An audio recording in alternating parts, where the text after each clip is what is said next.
Hi everybody, my name's Gene. I'm a graphic designer and illustrator. I've been in the business for about 15 years. And today we're going to be taking a couple of common household items. I mean, they're common in my house. I don't know how much you have duct tape at home, but if you're watching this video and you're watching one of my videos, seriously, just go out, pause it. I'll be here when you get back. Go buy some duct tape. Everybody needs duct tape. We should cover the whole earth in duct tape because you know what? It'll stay together that way. Volcanoes, boom, no big deal. Cover it in duct tape.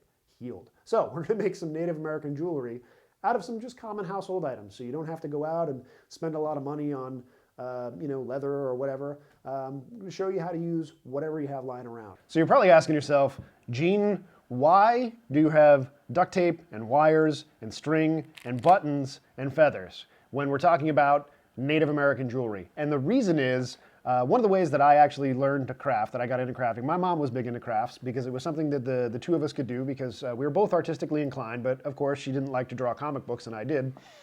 So mom would show me all these like interesting crafts, but to me, I was always more interested in power tools and like, Mom, does that use a cordless drill? And she would say, no, it doesn't. And then I would say, well, why would I want to make it?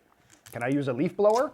Granted, at age 6, I probably wasn't, asking to use the leaf blower, but that's what I would ask today. So going into Dad's part of the workshop, into Dad's part of the house where all the cool tools were, I would grab things like this wire here and this duct tape. And Mom would show me how to make, say, a dream catcher, which is what we're going to make right now.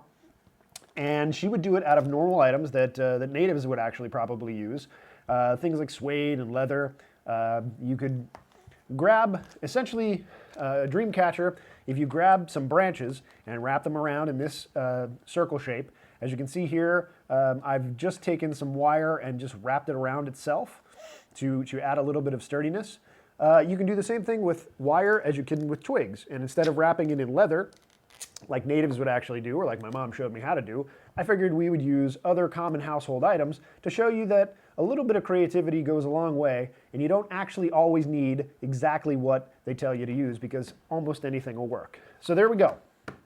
There's the beginnings of our dream catcher. I'm going to set these feathers aside briefly, and let's talk about the webbing in a dream catcher. Now, I've always been sort of fascinated with different types of rope and string work. I do remember when I was a kid making a bunch of bracelets. And I know that doesn't sound like a very manly thing to do, but nonetheless, that doesn't matter to me. I made a bunch of bracelets out of twine because all the kids at school were doing it, and I just wanted to know how to do it. Like, I didn't care that it was a bracelet or whether it was cool. It just looks so interesting to me because there are so many fascinating designs that you can make with string. So I would take someone else's bracelet home, take it apart, and reverse engineer it and try and build it myself. Okay, so the reason that I say all of that is because we're going to take this twine here, and I was never really able to find anywhere where you could, where someone would teach you how to make the interesting pattern work that happens in a dream catcher. So I'm going to show you how to do that step by step right now because I've reverse engineered one. Now granted, it's not it's not like reverse engineering a nuclear power plant or a giant robot. It's just a bunch of string, so it wasn't that difficult. But the first thing you want to do is tie one end of string to your potential dream catcher. Now the next thing you have to understand is there are 8 points.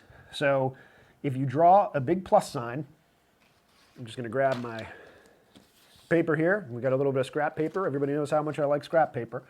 If you draw a big plus sign, and we start where we put the twine, so we draw a plus, and then we also multiply that plus. Okay? This is where you want to tie the string to. Everywhere where one of these lines overlaps, that's where you want to tie the string. So this is what we're going to do. And don't tie it across like this. Okay? You want to go from this point to this point. So here's what I'm going to do. I'm going to take this, and let me just cut my string first.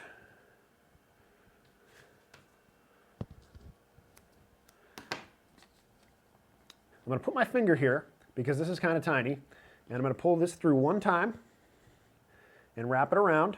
And then, I don't know if you can see this, but I'm going to pull it underneath that original string for the second time. So I'm wrapping it under twice. Once on the one side of the string, once on the other side of the string.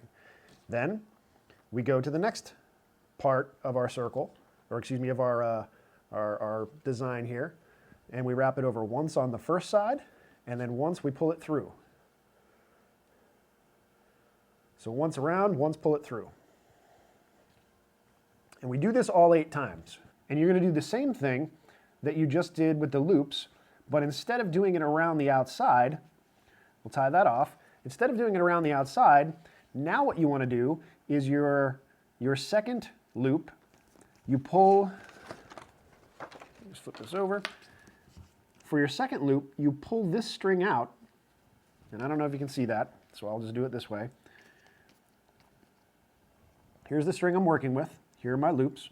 Pull the second loop out, okay?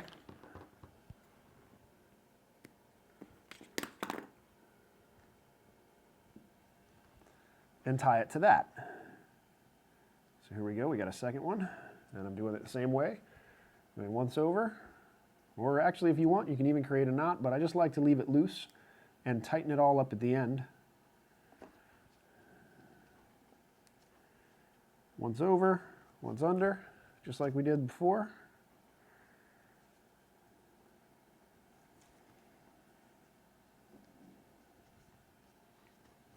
And you can see now how that's leaving another loop.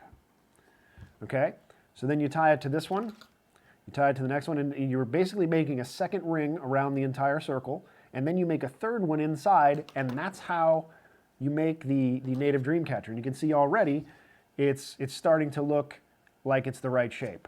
Okay, so once you've done that, then you grab some more string. We're just going to do this real quickly. I'm going to let you finish off the dream catcher on your own. I'm going to grab some buttons here.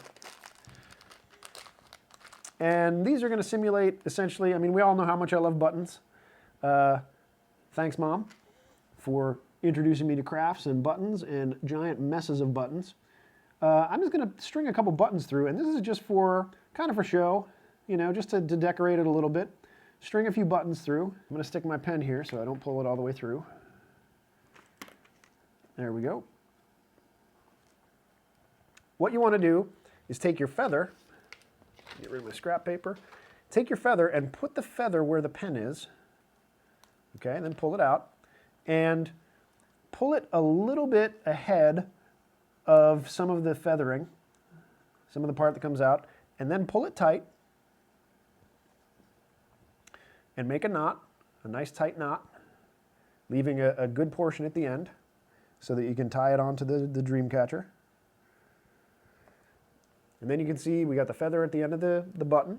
And then once your dream catcher is done, tie a couple of them to each side. And you can do 2 or 3 buttons. You can do 3 or 4 feathers, however you want. But there you go. It's a pretty quick way to make a simple dream catcher out of normal household items. Thanks for watching, guys, and we'll see you next time.